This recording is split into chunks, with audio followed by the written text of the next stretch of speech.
Ya, baik. Bismillahirrahmanirrahim. Assalamualaikum warahmatullahi wabarakatuh.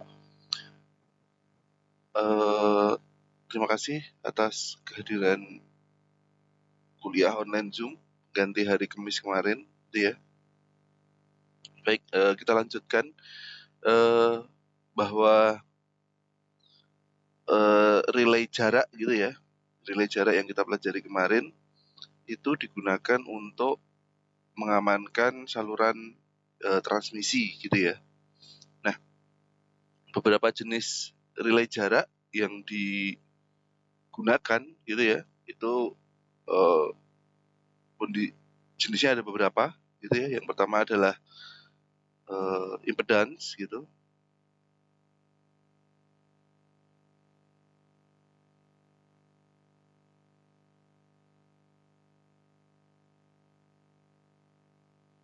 Gitu, impedance relay. Kemudian admittance atau MO, gitu ya, lawan dari impedance.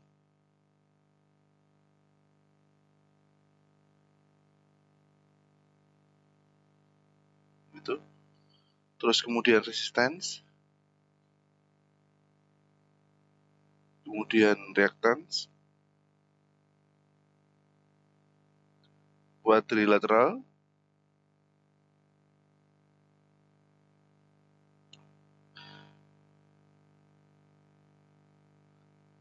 kemudian yang terakhir adalah lenticular. Gitu. Nah,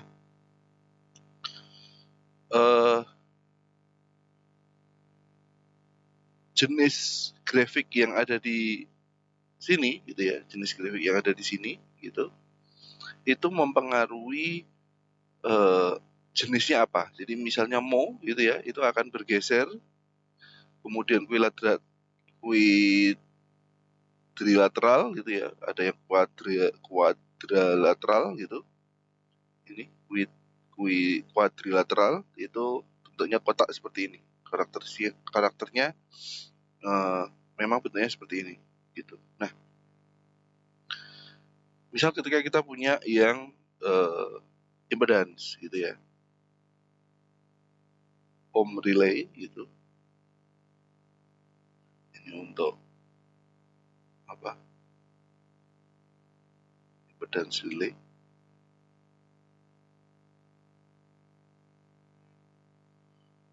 Atau kita sebut juga ohm relay, gitu ya. Maka nilai yang ada di sini, gitu ya, itu adalah imajiner. Kemudian di sini adalah real, gitu ya, atau R atau X, gitu. Maka titiknya biasanya ada di tengah, yang ada di sini. Jadi nilai zonanya itu ada di tengah, nilai R-nya. Nah, nilai yang ada di sini, gitu ya, ini adalah batas reach of relay. Jadi kemampuan relay, batas kemampuan relay. Kalau bahasa Inggrisnya reach of relay. Gitu. Batas kemampuan relay dia berapa? Nah, kemudian karena dari sifatnya bahwa dia punya batas direksional, gitu ya, batas direksional, gitu.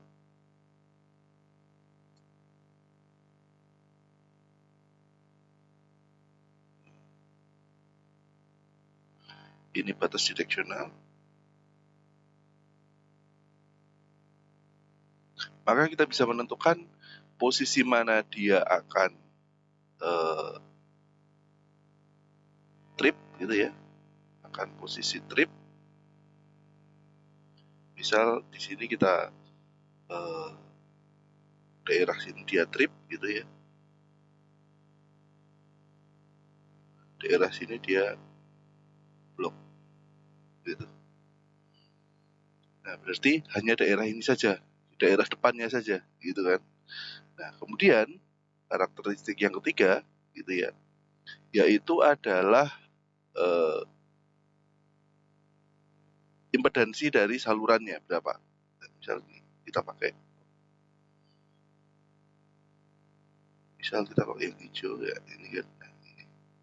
Yang hijau ini misal nilainya A, ini B. Nah, AB ini adalah impedansi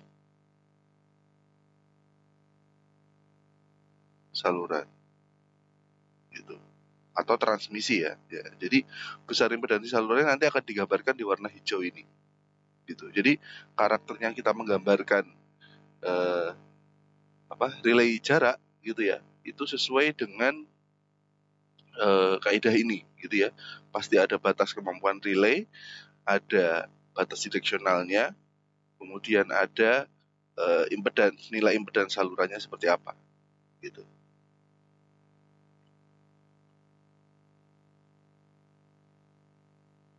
Nah, kemudian apabila misal bentuknya itu mo gitu ya,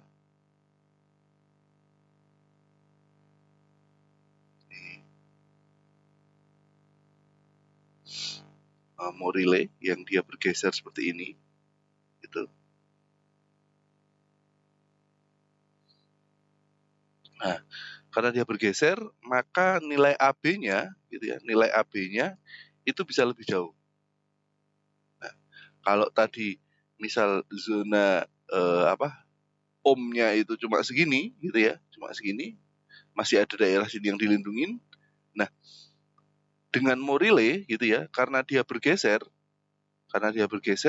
maka ini bisa full dipakai, lingkarannya ini bisa full dipakai. Jadi batas dari relaynya, batas relay ini akan lebih besar.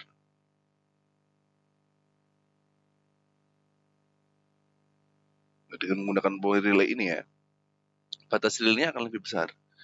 Nah, sama yang ada di sini ini adalah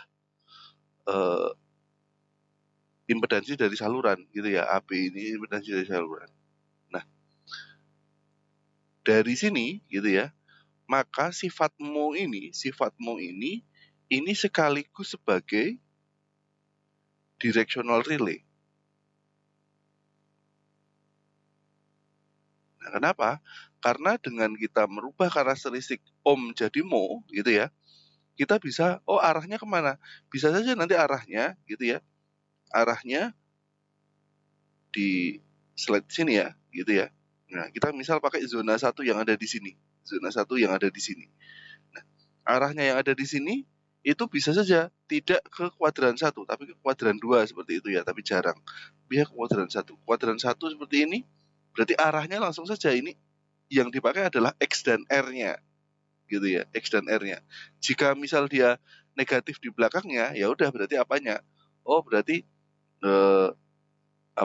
R negatif, X negatif gitu di belakangnya yang diamankan, tapi jarang ya, biasanya di depan yang diamankan. Misal dia pengen yang di belakangnya diamankan, berarti tinggal digeser saja ke zona 3 yang ada di situ. Gitu. Tapi karakternya biasanya ada di pengamannya zona 1, yaitu R positif atau X positif. Gitu. Nah, dengan karakteristik directional relay yang ada di sini gitu ya, ini masih sama ya kondisinya di sini. Kalau grafik di sini adalah imajiner atau X gitu ya, yang di sini adalah real atau R resistance gitu ya. Nah, dengan karakteristik yang seperti ini, maka relay mo ini sekaligus juga sebagai relay direksional gitu. Kemudian yang ketiga yaitu untuk quadrilateral gitu ya.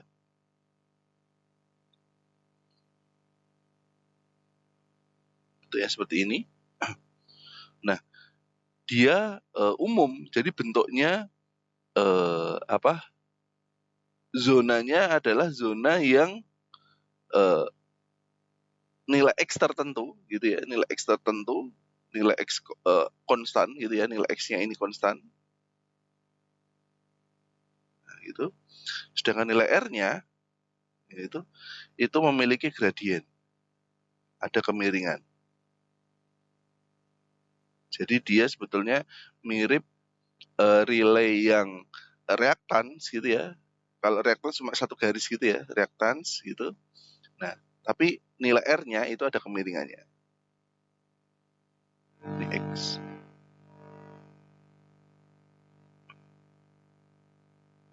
Gitu.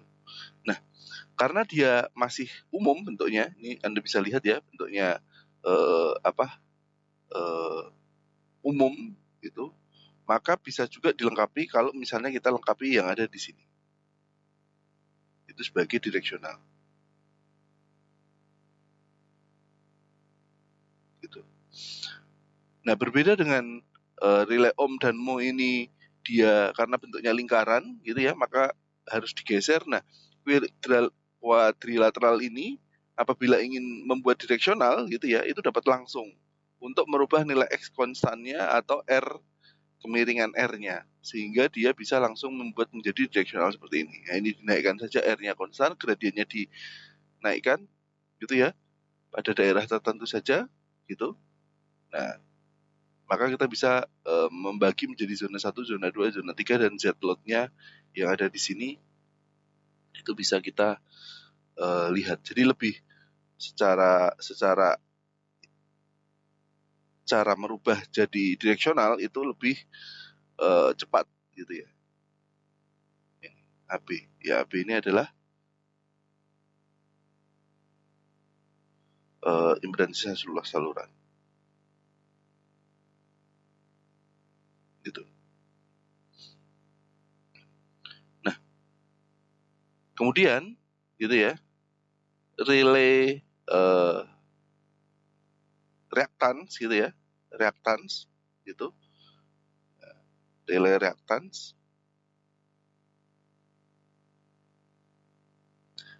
maka di sini adalah ya sesuai dengan namanya reactance ya, berarti apa X-nya yang ada di sini gitu ya, maka kita bisa langsung tentukan saja, misal di sini block, di sini trip gitu. Nah, sedangkan relay resistan gitu ya, misal tertentu ini adalah R, sini X gitu ya, maka misalnya di sini adalah trip gitu ya,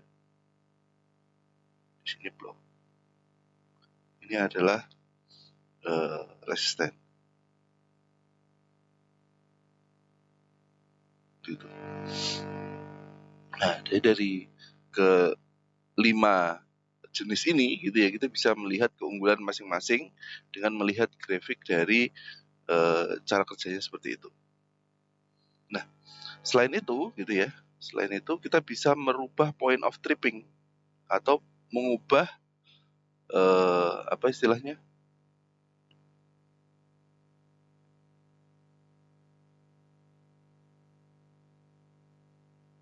sudut atau pivot dari kapan saat dia ngetrip gitu ya. Jadi kalau misalnya kita punya relay gitu kan, maka e-volt yang ada di sini masuk gitu.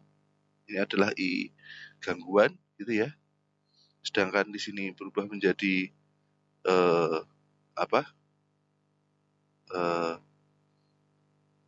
relay gitu ya, relay ini. Nah, maka kita punya physical yang ada di sini gitu ya, physical yang ada di sini. Nah, kapan saat dia ngetrip menuju ke sini gitu ya, menuju ke e-volt ini gitu. Nah, ini namanya pivot.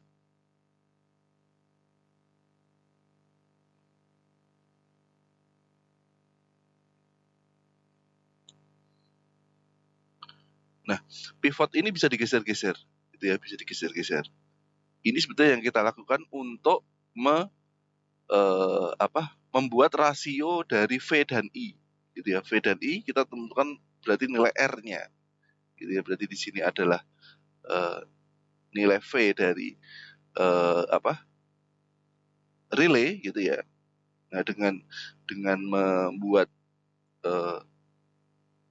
menggeser-geser dari pivot gitu ya, Z appearance-nya, maka ini adalah V dari relay dibagi dari e-volt gitu ya. Ini juga termasuk Z-load gitu. Nah, jadi menggeser pivot gitu ya, atau merubah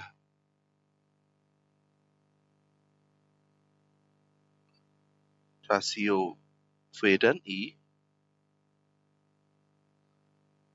akan merubah nilai Z relay. Nah, ini pivotnya adalah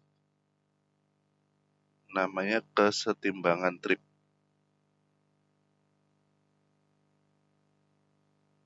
Jadi untuk kita mencari nilai Z-nya yang ada di sini gitu ya, mencari batas Z-nya yang ada di sini, itu bisa kita rubah dengan merubah pivotnya yang ada di sini gitu.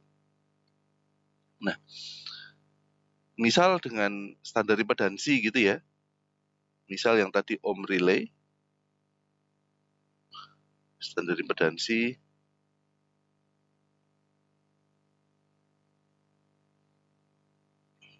berapa misal, Z-nya 100 ohm gitu ya, 100 ohm. Maka dengan kurva yang di sini kita punya gitu ya, maka kita bisa tahu, oh kalau misal nilai Z 100-nya itu di sini gitu ya, contohnya misal Z-nya 100-nya di sini, maka nilai X-nya gitu ya, nilai X-nya dan nilai R-nya itu bisa kita tahu. Nilai X-nya itu adalah pakai segitiga Pythagoras ya, 50 ohm. Nilai R-nya itu adalah nilai X-nya adalah 86,6. Nilai R-nya itu adalah 50 ohm. Gitu.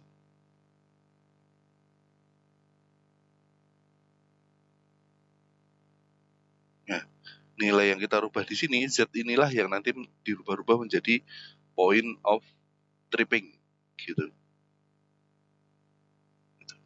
Ini AB ya, untuk load dari saluran, impedans saluran. Oke, ada yang mau ditanyakan dulu? Oke, nggak ada. Kita lanjutkan contoh ya.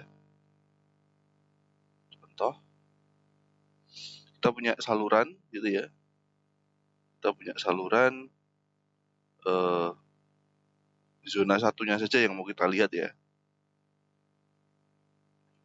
Ini relay yang kita pakai itu untuk misal 132 kV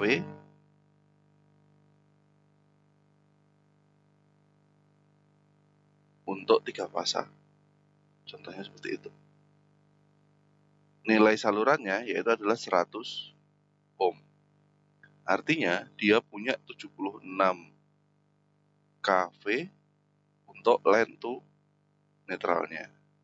Gitu. Nah, misal nilai yang lainnya gitu ya, AB gitu ya, dari A ke B gitu kan. Ada load di sini gitu ya, 90 MVA atau nilainya yaitu adalah 30 MVA per fasa. PF-nya misal 0,9, maka sudutnya yaitu adalah 25% lagging gitu ya. Ini sudah gampang hitungnya pakai cos inverse. Nah, dari situ kita bisa tahu arusnya yang evolve gitu ya, I yang bekerja di situ, I yang bekerja, bukan I saluran gitu ya, I saluran, yaitu adalah 30 MVA, ini per fasa ya, dibagi line to neutral satu fasanya, karena relay dipasang per fasa gitu ya, 76 kV. Maka arus yang akan dihandle oleh relay itu adalah 400 ampere. tentu saja diturunkan ya, 400 tuh 5 atau 400 tuh 10 seperti itu, atau 500 tuh 5 seperti itu. Kemudian ZF-nya gitu ya. Ini adalah tadi 76.000 volt dibagi 400 ampere, yaitu adalah 190 ohm gitu ya. Nah, tentukan sudut relay gitu ya.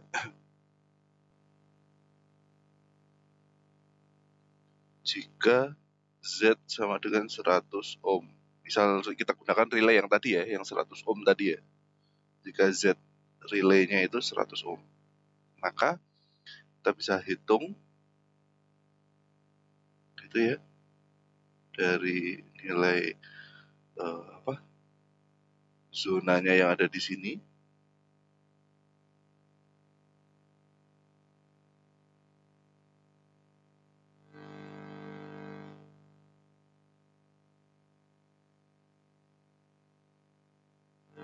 Nah, misal ini adalah zona 1,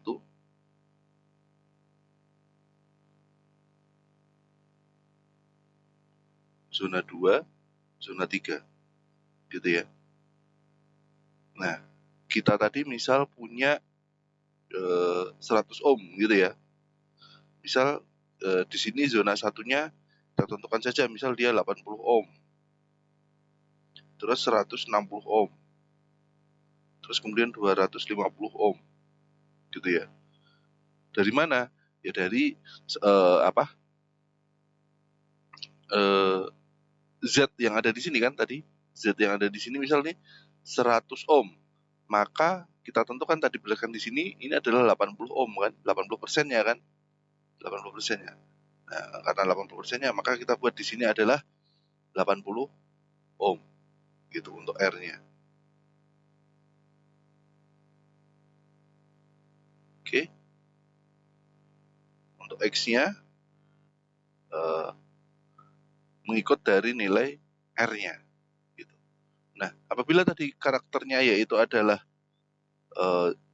Z 100 ohm gitu ya. Di sini adalah 100 ohm. Ini. Nah, maka nilai yang ada di sini R-nya tadi berapa? 50 kan? 50 ohm kan? Di sini adalah 86,6 ohm. Gitu. Nah, nilai yang ada di sini ini adalah 100 ohm. Berarti Z impedance-nya itu lebih besar. Nah, kemudian sudut relay gitu ya.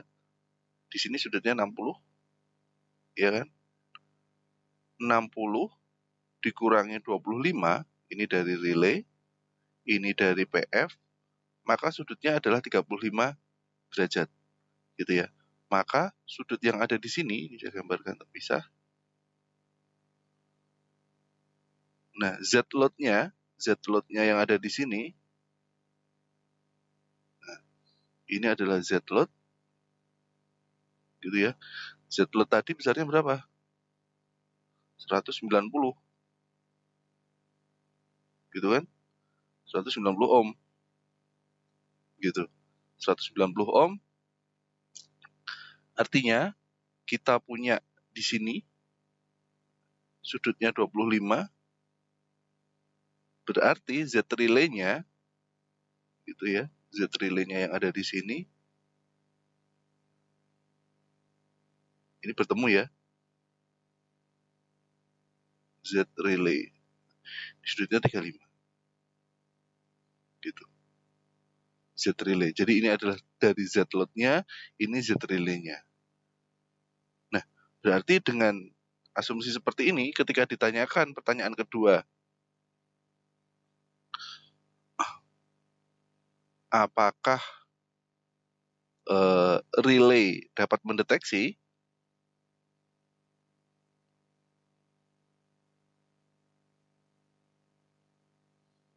gangguan pada Z load,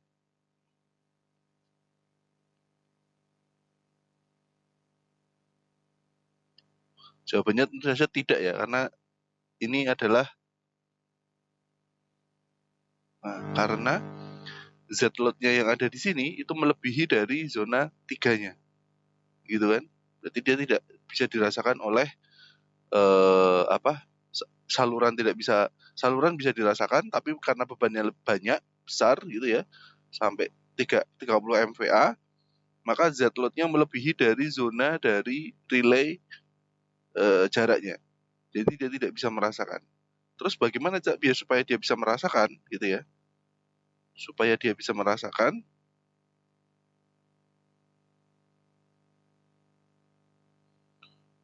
pertanyaan yang C, bagaimana supaya bisa terdeteksi gangguan gitu ya, agar Z load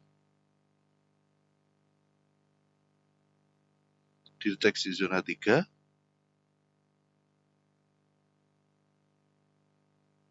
Itu tentu saja kita buat nilai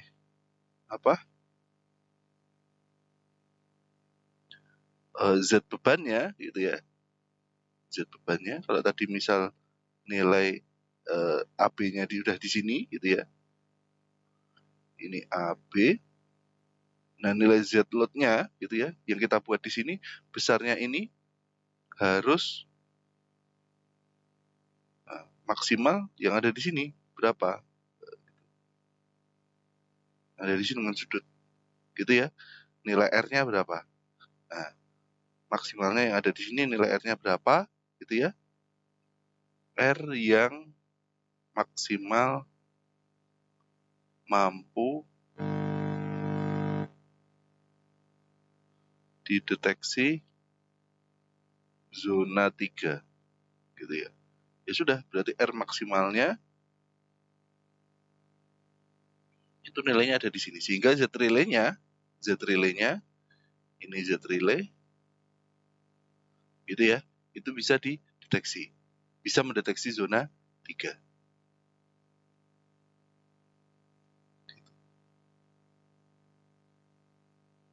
Oke, gitu ya. Jadi Z relay itu dipengaruhi juga oleh Z load.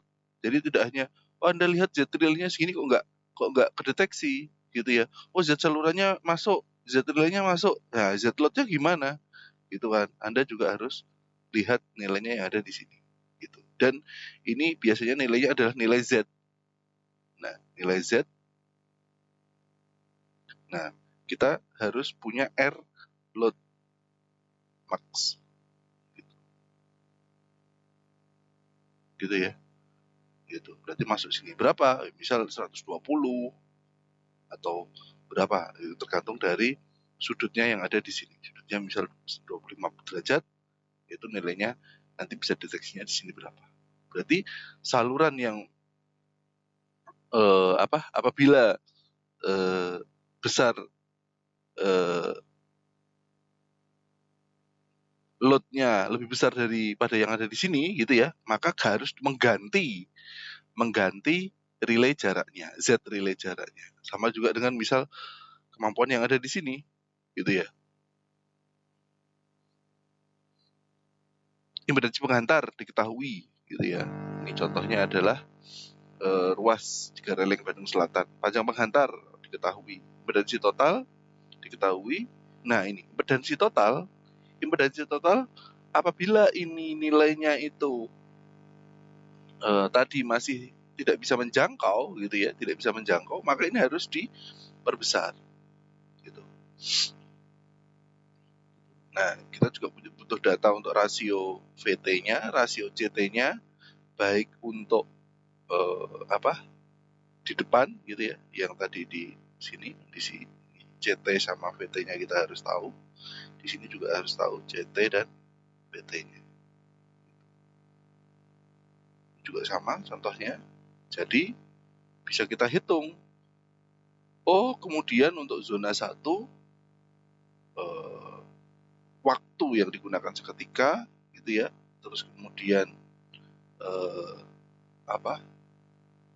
untuk nilai ini tadi point of tripping vapor I-nya gitu ya.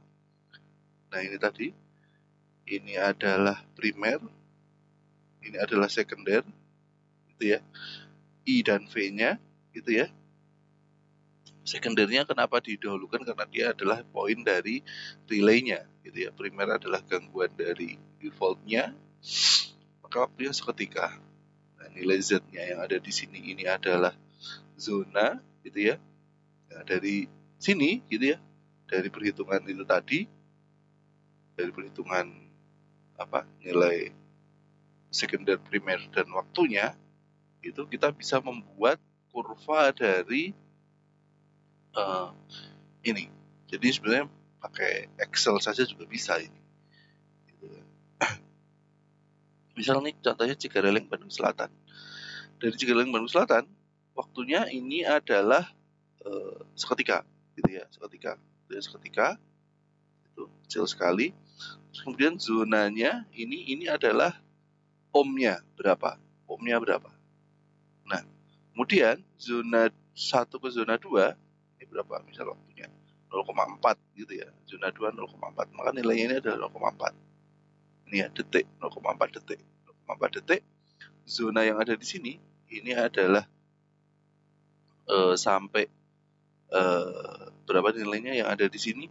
Sekitar kalau di sini 1000.